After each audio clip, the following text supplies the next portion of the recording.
안녕하세요 여러분, 반갑습니다. 오늘도 우리가 함께 톨스토이가 만난 예수 이야기를 이어가 보겠습니다. 오늘은 6-8챕터, 제가 제목을 삭개오는 왜 4배나 물었어? 라고 해봤어요. 우리가 함께 지금 참고하고 있는 책 197쪽에서 199쪽인데 오늘 내용은 복음서 여러분 잘 아시는 누가복음 19장 이야기죠. 여러분 잘 아시는 이야기지만 한번 또 내용을 정리해 볼까요?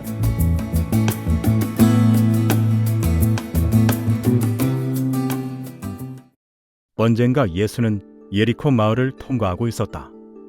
그 마을에는 세금 걷는 사람들의 우두머리이며 부자인 자케오가 살고 있었다. 그는 예수의 가르침에 관해서 이미 들었으며 그것을 믿었다. 예수가 예리코에 도착했다는 말을 들은 그는 예수를 직접 자기 눈으로 보고 싶어 했다. 그러나 대단히 많은 사람들이 예수를 둘러싸고 있어서 사람들 틈을 비집고 예수에게 가까이 가기는 불가능했다. 자케오는 키가 매우 작았다. 그래서 그는 앞으로 달려가서 나무에 기어 올라갔다.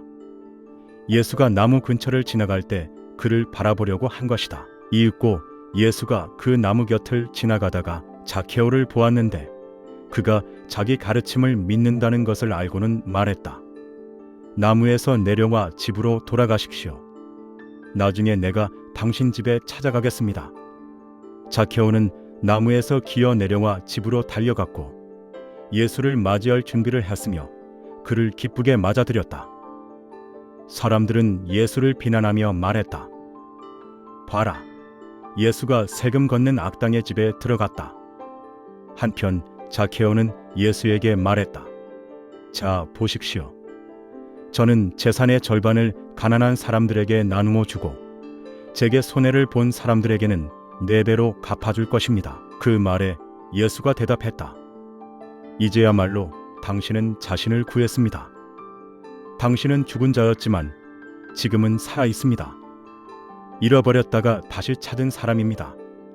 당신은 아브라함이 자기 아들을 죽여서 제물로 바치려고 했던 것처럼 그렇게 자신의 믿음을 보여주었기 때문입니다. 당신은 평소에 아버지의 뜻을 실천하는 사람입니다. 아버지의 뜻을 실천하는 것은 한 번으로 충분한 것이 아니라 일생을 바쳐서 해야만 합니다. 사람의 생명에 관한 모든 일은 멸망하는 것을 찾아 나서고 그것을 자기 영혼 안에서 구해주는 것입니다. 그러나 당신의 행동과 같은 희생은 그 액수로 판단해서는 안 되는 것입니다. 다른 사람들의 선행에 대해서는 어떤 방식으로든 판단할 수가 없다. 누가 더 많은 선행을 하고 누가 덜 했는지 말할 수가 없는 것이다. 이용성을 기준으로 선행을 판단할 수도 없는 것이다. 키가 작은 세리장 삭개오 이야기입니다. 예수님이 너무 보고 싶었던 거예요. 예수님에 대한 소문을 들었거든요. 그래서 예수님이 오신다는 소식을 들었지만 그는 예수님 앞에 다가갈 수 없는 신체적인 조건이 있었어요. 그래서 돌무화과 나무 위에 올라가게 됩니다. 보통은 이 이야기를 가지고 삭개오가 예수님을 만나 회개하고 착한 사람 되었어요 라는 마치 훈훈한 동화처럼 읽고 넘어가는데 톨스토이는 이 사건을 좀 다르게 해석을 합니다. 이 사건은 단순한 선행 사건이 아니고 영적 사망 상태에서 참된 생명으로 넘어간 위대한 부활 사건으로 봅니다. 오늘 우리는 톨스토이의 이 시선, 또 아주 날카로운 렌즈를 통해서 삭개오가 보여준 기적 같은 계산법의 비밀을 한번 파헤쳐 보겠습니다. 삭개오는 여러분 알다시피 돈이 많습니다. 아주 부자입니다. 좋은 옷도 입었다 그랬고요. 그렇게 된 이유는 세리였기 때문에 그렇죠. 근데 세리도 얼마나 열심히 잘했으면 세리장이 되었을까요? 아마 세상 사람들은 그를 되게 부러워했을 겁니다. 아마 요즘 시대 같아도 많은 사람들이 부러워하겠죠. 하지만 톨스토이 눈에는 삭개오는 살아있는 사람이 아니었습니다. 타인의 고통과 피눈물 위에 자신의 육체적 안락을 쌓아 올린 그저 숨만 쉬고 사는 걸어다닌 송장이었습니다.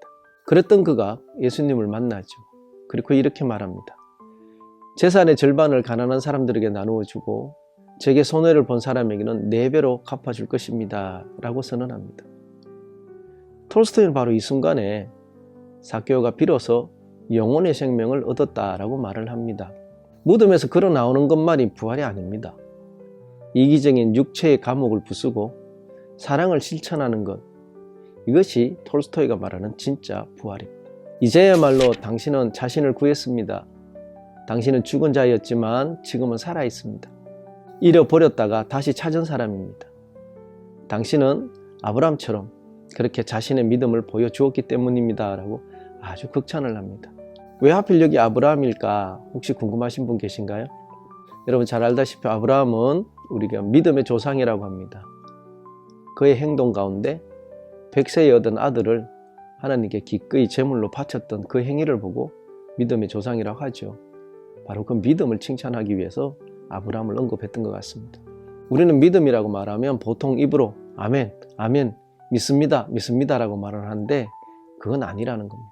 믿음이란 내가 가장 아끼는 육체적 이익, 즉 끈적끈적한 돈과 욕망을 진리를 위해서 단칼에 베어 버릴 수 있는가? 그거를 실천적 용기를 낼 수 있는가? 라고 할 때 그것이 진짜 믿음의 증명서라고 한다는 겁니다. 자, 삭개오가 내놓은 돈은 얼마나 될까요? 아마 엄청난 액수였을 겁니다. 하지만 톨스토이는 선행을 얼마를 냈느냐에 유용성으로 평가하면 안 된다고 우리에게 경고합니다. 삭개오의 위대함은 100억을 냈니, 1000억을 기부했니 그 액수에 있는 게 아니라는 거죠. 당신의 행동과 같은 희생은 그 액수로 판단해서는 안 되는 것입니다 라고 말한 그 사실에 있습니다. 선행은 남을 돕는 수단이기 이전에 썩어질 육체의 감옥에서 나를 해방시키는 가장 완벽한 자기 구원의 과정이다. 자, 이제 삭개오는 아주 극적인 위치 변화를 가져옵니다. 바로 나무 위에서 나무 아래로 내려오는 사건을 말합니다. 처음에 삭개오는 나무 위에 숨어 있었습니다. 진리와 죽음은 아직 자신과 거리가 먼 남의 이야기라고 생각했겠죠. 그래서 그저 안전한 곳에 숨어서 예수라는 진리를 관찰하고 구경만 하려 했던 겁니다. 철저한 방관자 모습이었습니다. 그랬던 그가 예수님이 다가와서 이렇게 말을 합니다. 나무에서 내려와 집으로 돌아가십시오. 나중에 내가 당신의 집에 찾아가겠습니다 라고 합니다. 그 소리를 들은 삭개오는 어떻게 합니까? 그 즉시 모든 체면을 버리고 나무에서 내려옵니다.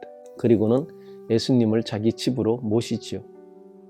이것은 멀리 있던 진리와 내 삶의 끝, 즉 죽음을 내 삶의 한가운데로 가장 은밀한 내 안방으로 끌어들인 위대한 결단이었다라고 해석합니다. 내 삶의 유한함과 진리를 코앞에 두고 호흡해 보니 그동안 악착같이 모았던 그 돈이 사실은 내 영혼을 갉아먹은 독약이라는 걸 뼈저리게 깨달은 것이죠.